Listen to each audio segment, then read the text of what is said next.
and welcome to another edition of Monticello Minute Unscripted. I'm your host, Keith Wallace, and as always, this is being brought to you by Advance Printing Company, a studio right off the square in downtown Monticello. We're here today to talk about the holidays coming up, and with the holidays just around the corner, dental health is something we all need to be focusing on. We're very fortunate today to have three experts in that field. Three dentists, actually, who are about to embark on a new clinic here right in Monticello. And they're going to join us today and tell us a little bit about dental health and also a little bit about themselves. Welcome to the show, guys. Thank you. Happy to be here. If y'all would, just kind of tell our viewers a little bit about each one of you. Sure. Yeah, I'm Dr. Jackson Lowry. I was born and raised in Rising, Arkansas, just right down the road. Yeah. A lot of my family's still there, or in South Arkansas in general. Gotcha. Graduated from Rising, went to UCA for college, got my biology degree there. Went to dental school at University of Tennessee, which is in Memphis, with these two here. Okay. Y'all met in dental school? Yeah. Okay. Well, Okay. Drew and I knew each other beforehand, but Gotcha. yeah. Gotcha. Yeah. Okay. Yeah, so I went to dental school there. I actually did a scholarship program with the U.S. Air Force. So after that, I was a dentist in the Air Force for 3 years. Wow, okay. Was in Barksdale Air Force Base for a year, and then Columbus Air Force Base in Mississippi for 2 years. Well, you And certainly sound qualified. now we're here. So, yeah. Well, welcome. I'm glad to have you here. Yeah. I'm Dr. Summer Lowry, Jackson's wife, actually, also. Like I said, Drew and I met before dental school, but we actually had always planned to come back to Monticello and work together. Drew and Jackson were both a year ahead of me in dental school, and so they met and became really good friends and roommates, and then that's how Jackson and I got introduced. So, Wow, okay. yeah, Well, that's great. so How long have y'all been kind married? of tidbit there. How Four long? and a 4 half years? years. 4.5 Yeah. years. Yeah, Wow. so- Congratulations. Thank you. Yeah, we just had a little girl. She's 11 weeks old, so And what's her name? she's brand new, Lee. Lee. Lowry. Brand new. Wow. Yeah. Going to get to celebrate her first Christmas. Yeah, I'm sure. That's yeah, so we're exciting. excited. We keep, taking her up to the office and telling her that it's her really expensive daycare. So she's excited about it as well. Well, that's awesome. That's great. Great to have you back in yeah. Monticello. for I sure. know, we're thrilled, and I am. I'm from Monticello, born and raised. My dad was a dentist here for about 20 years, Dr. Tim Chase. Of course, yeah. And actually, a kind of a fun thing for us, the land that we're building the new clinic on, it originally was intended for his new office. So Really? Okay. yeah, so he kind of passed that land down to us, and it's See. just kind of full circle now. Yeah, getting so, to realize a dream that had started with your dad, and now you're fulfilling. That's Yeah. pretty awesome. Yeah, it's awesome. But Well, I that's did. good. I graduated from the University of Tennessee with these guys.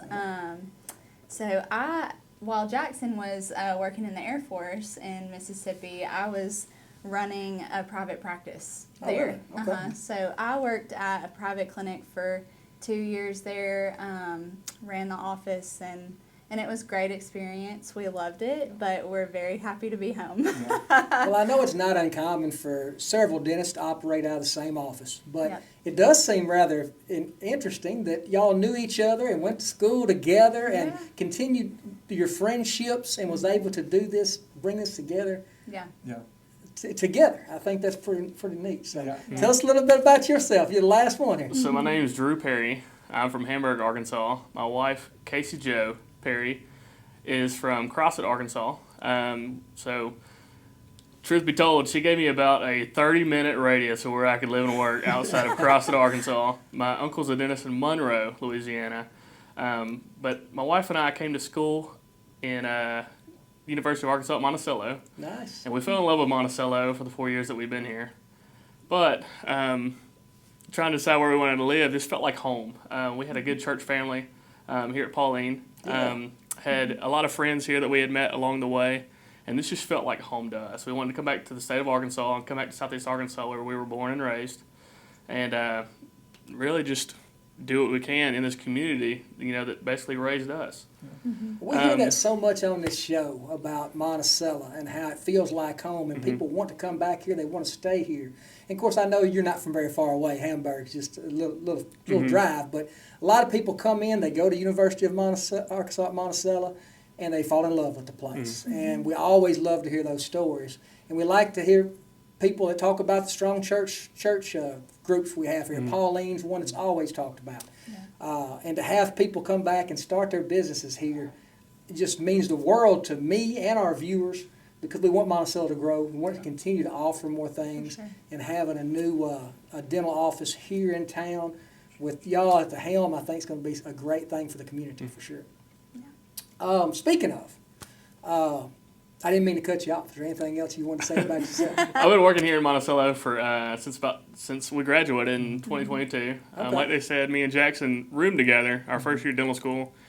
Did not know each other at all. Had a mutual friend, and it basically linked us together, and we lived together the first year. And then, unfortunately, I got married that year after, and Jackson had to find new roommates. He got kicked out. It's funny, whenever I found out she was going to school at UT, I had met with her mom, who was currently the mayor of Monticello. I know Paige, yeah, of course. And she was trying to recruit dentists back to this area. Well, I knew that I wanted to come back to Monticello anyways, but that worked out well. What's funny is I was telling Paige that if you can get your daughter to come back and work with me, I'm in. Well, what's funny is Summer knew she was coming back, and I knew I was coming back, so we thought we were both trying to be smart and funny in that regard, but really and truly, we were both coming back to Monticello to, I guess, work here. That was the plan all along. We figured we were stronger together than we were separate, so For sure. I agree. we enjoy the friendship and camaraderie of it all, so it's going to be very exciting. You've already been practicing here in Monticello for several years, so I know you've already got a clientele built up, so that's a good thing. And when you get Paige involved in something, you know it's going to move forward. That's right. Yeah, she gets it done. That's I know. for sure. I know that. I know that. But yeah, it's been really fun. Drew, Jackson and I and Drew and Casey are really good friends, so it's been fun to kind of dream this clinic up together and make it a reality. And it's kind of crazy that it's really just come to fruition. But when we were all in Memphis, there was a period of time, like before we got married, after I had left my next set of roommates, before we moved in, I actually couch surfed at Drew and Casey's for a couple of weeks until me and Summer moved in together. So that's great. That's things that you'll keep with you forever. Yeah, you know, I've still got friends from college that I shared a couch, step on their couch a few times. So I understand that type of relationship. And you know, tell us a little bit about the clinic. Where is it going to be located? You was talking about the land your dad had originally planned to put there. Yeah. Where's this all happening at? Yeah, so the location is, the address is 665 Highway 425 South. But so as you're going south on 425, it's right past Burlington Field, right past like the city park area. So, right when you're leaving town on 425 on the left. Mm-hmm. And from the south, it's going to be on your right. Exactly. Right there. Yep. Okay. Mm-hmm. So it's going to be one of the first things people see when they pull into into Monticello. It's a first impression of the town. I'm sure it will be. I'm Yeah. sure it will be. Looking at your shirts, of course, I already knew this, but Yeah. Seark Smiles is the name that you come up with. What kind of made you come up with that? Just the fact that all of you are from Seark? And That was I think it was initially Drew's idea. Kind of my idea. I don't know. We were just trying to think about something that kind of flowed together, something that sounded good. Think it did a good job. Yeah, and there are a few other businesses in town that have represented the name very well, and we just followed suit and thought it sounded like home. You know. We wanted something that like would embody kind of the full area, the full region. Because we do want to, from Rising, from Monticello, from Hamburg, from Crossett, like we want to serve the whole region. So, well, I know people are going to be excited to meet you and to see the clinic and to come in there and have their dental work done. I'm thrilled that we've got 3 more doctors moving into Monticello, so that's awesome. You know, can you kind of, just as dentists, you always see the advertisements that 4 out of 5 dentists recommend this, or 4 out of 5 dentists recommend that. Well, we don't have 5 dentists, but we got 3. So could y'all just kind of take turns and maybe say something to our viewers of something that you would recommend for good dental health? Sure. Yeah, for us, each have interests in different areas of like dental education. I think we're trying to tackle that and like present it to the community in different ways too. Wow, Like okay. some stats that like I'm a numbers guy, so I like looking at stuff like that. But there's like a couple different reports out from the state of Arkansas just about like utilization of dental benefits, and across the whole state, only about 50% of the population has some sort of dental benefits plan, whether it be insurance Okay. or some other thing. But of those 50%, only 33% here in Drew County. It's various by each county, but only 33% even utilize those benefits, even Really, though they haven't and probably don't even yeah, realize it. yeah, or don't know how to use it, and maybe it's because the policy is confusing, or there's not an office that takes a plan or something like that. And so something I really care a lot about is tackling just knowledge about dental insurance, Okay. how to use it, and what that looks like for you, if it's an employer-based plan or something you found on your own, and then different options we have if insurance just isn't something that.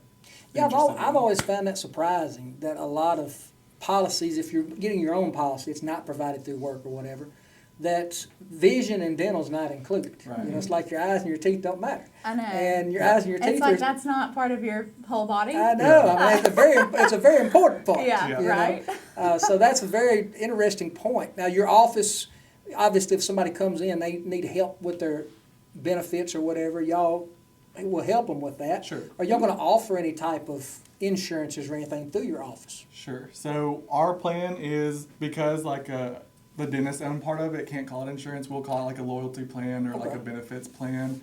Our But membership plan. yeah, our membership plan. Okay. Essentially what it is, it's like it only works at our office, but it kind of goes by a price point that is just billed annually, and so it includes two exams, all the X-rays you need for the year, a free emergency visit, and a lot of other preventive things like cosmetic consult.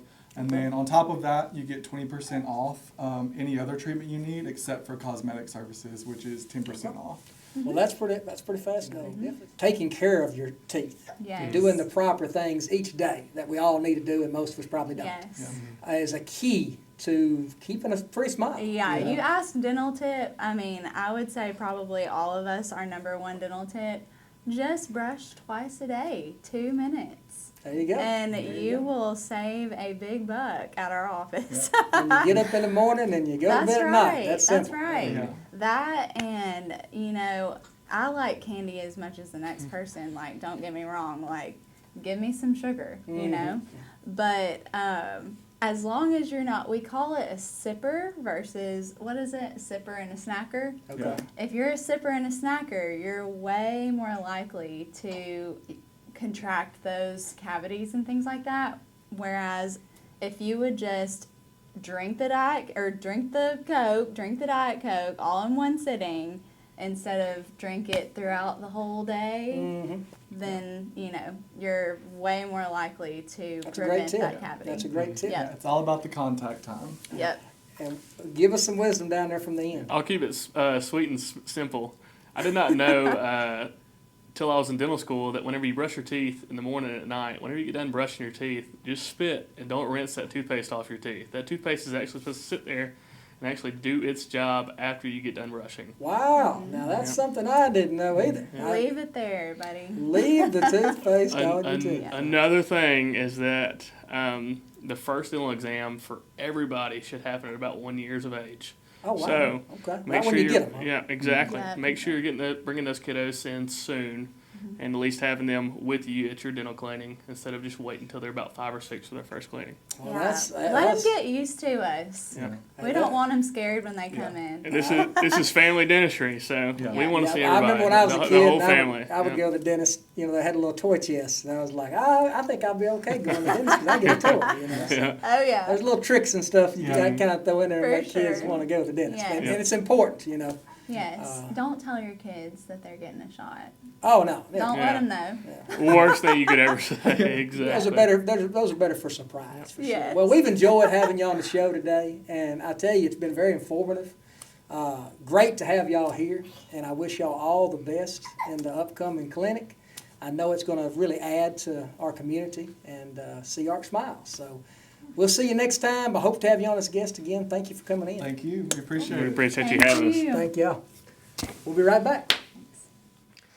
We are really blessed today to have an artist with us who has a very interesting story. His story is almost as interesting as his art.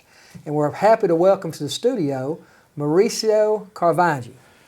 Welcome to the studio, Mauricio. Thank you, sir. Now, people in the community probably know your work Yes. before they know you, because you are a muralist and you use graffiti art type of a medium to do your murals.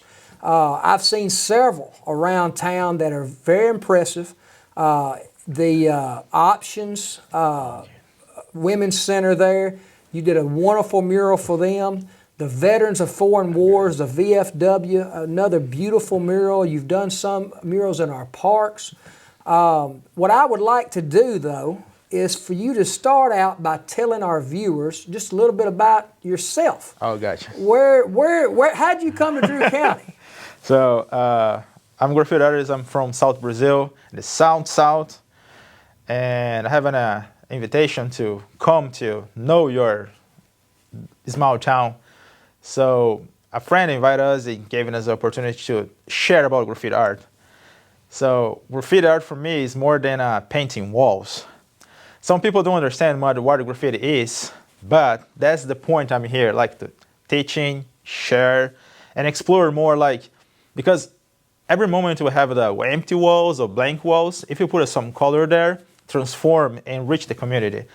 That's my mission here. That's my goal. Well, and I agree with you 100%. We're big on art here, and we love to see art in our community. And one thing that makes the graffiti art that you're doing so appealing is how vibrant it is. The colors, they're very vibrant, they're very bright. There's a lot of beauty to it, and you use the colors so well and combine them. Tell me how you got into this form of art. So normally, when I teaching kids, I use this point like, don't lose your imagination or don't grow old. The most part of the people grow old and lose their imagination. Kind of a Peter Pan type. Exactly. Okay. So for creating these murals or this artwork, you need to back some few years ago and remember when you was a kid. Okay. So the thing's not to be perfect, but you need to explore more how the colors you need to use, how bright is the movies, or you see. And when I start designing, I start like to draw lines quickly. You were in Brazil. Yeah, in Brazil. What age were you, Mauricio? So normally, I always started, the first time I received my spray painting like 2006. Okay. Yeah, it's, I know, I'm old. No, you're probably the youngest one in the studio. And I was starting to make some designs in my school. And a guy come to my neighbor, because I grew up in the poor area in Brazil. We call favela, but it's like slums or something like that. Okay. It's not a good area to grow up. And a guy came to my area and started painting something murals. I say, I want to do that one day. Gotcha. And saw someone else do it and inspired you to follow that path. But the point is, like he say, this is a tool you have to transform your community. So how can I use this? And I'm thinking in my mind, how can I transform your community? How can I do something different? Mm-hmm. And I start with graffiti. Mm-hmm. And I start painting walls and share with my friends. And here we are. Long years ago, I start giving classes. In Brazil, we have different ways. Like in the schools, we have 3 different hours to teaching. So the kids study in the morning, and the middle school is afternoon. So we have extra classes after school. Okay. So the principal comes and say, do you want to try something different for the kids? I say, of course I can. And I started giving classes in school. This project grow up, man. And now I have been teaching more than 15 years. Wow. Yes, just years. Teaching kids how to use, just not about graffiti art, but see how potential they have, like, to use your artwork, not just in the walls or in canvas, but see the ways the life it is like could be much better than where we live. Well, you talk about growing up in a poor community. Yes. And I imagine spray paint was a affordable way to express use yourself. For art expression. And that's why it was so popular for you to get these kids involved and let them use their imagination to create this kind of thing. Well, we're going to fast forward a little bit. and we want to talk about how you came from Brazil to the States. Now, you told me earlier that you originally went to Florida. Exactly. And was working in Jacksonville. With a company that does graffiti art. Is that correct? Yeah, exactly. Just the first plan is like come to US and trying to see if you can open in a company, because the spray we have now is shipping from Greece. From Greece. Okay. Yes, in Brazil we have a company. My friend is the owner. He say we try in different ways, but in Jacksonville has a port. It's like they have a good, like, because shipping is more. Is the cost is less. You can get the product easier and cheaper by using that port area. And our friend invited us to come to see her town, like these small towns. We can make something different, and we changed the plan to say we can go there and do something and share something. And here we are. Like, man, it's good to be here. So of course, you've made the jump from Florida to Drew County because of a friend, Maribel, out at works, she's a professor or teacher out at UAM. Y'all were friends from back in Brazil. She and your wife are good friends. Yes, that's our best friends in the past. She worked in Brazil, and she lives together in the same city in the South Brazil, Paraná, Toledo. So that's amazing to me. We're talking about so many different areas, continents, where relationships brought people together, and here you are in Drew County, and making a difference immediately. When you got here, you reached out to the mayor, if I understand correct, and said, "Hey, are there projects I can do?" And he welcomed you with open arms. Yeah, so Jason, like, hey, see my portfolio, say, come and we can do different things in town. Mm-hmm. So I try to show different ways to contribute to the community, because graffiti is like transform your community too. Exactly. Not just about art and the work. We can share. It's very visible. It's very large. Exactly. And people can see it and enjoy it.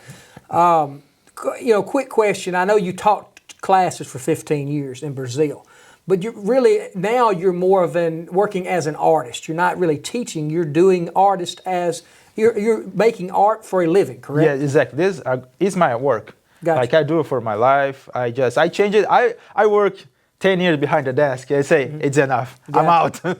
And I start in this process and giving classes and teaching graffiti and making murals. I'm painting different ways, man. I painting in U.S. like Seattle, Kansas City, New Orleans. I was just going to ask. You're living in Monticello. Yeah. And we're happy to have you here. As part of our community. But you're working all around in other places as well. Yeah, exactly. This is the first time we start a plan to stay a little bit more here, just in this small town. Gotcha. Because I received a lot of opportunities to teach in a Monticello school and share more projects in the middle school. So you are still doing teaching as well. Exactly. And here we are, just waiting and see what can I do and contribute for the community. Well, obviously the projects you've done around here are very visible. But if someone wanted to look into more of your portfolio and look into more of your work and your story, do you have a way to access that? Do you have a social media page, a Facebook page? Yeah. Do you have a website? Yeah, we don't have a website, but we have a Facebook. We can find me on Facebook. I will give you my Facebook. We'll get that. We'll get it posted on there. And I put everything there, all the projects. Some projects is a secret because it's happened. Yeah, that's right. And people can see that. But we have more projects in the town, and quickly soon they will appear. Yes. Okay. Well, that's great to hear. And you heard it here first on Monticello Minute Unscripted. Well, Mauricio, or Mo, as the children call you, it's been a pleasure having you on. And I look forward to following your progress and seeing what else you've got going on. I think it's a blessing to have a great artist here in the town. So, welcome to Monticello. Yeah, thanks, sir. We will see you down the road. We'll be right back.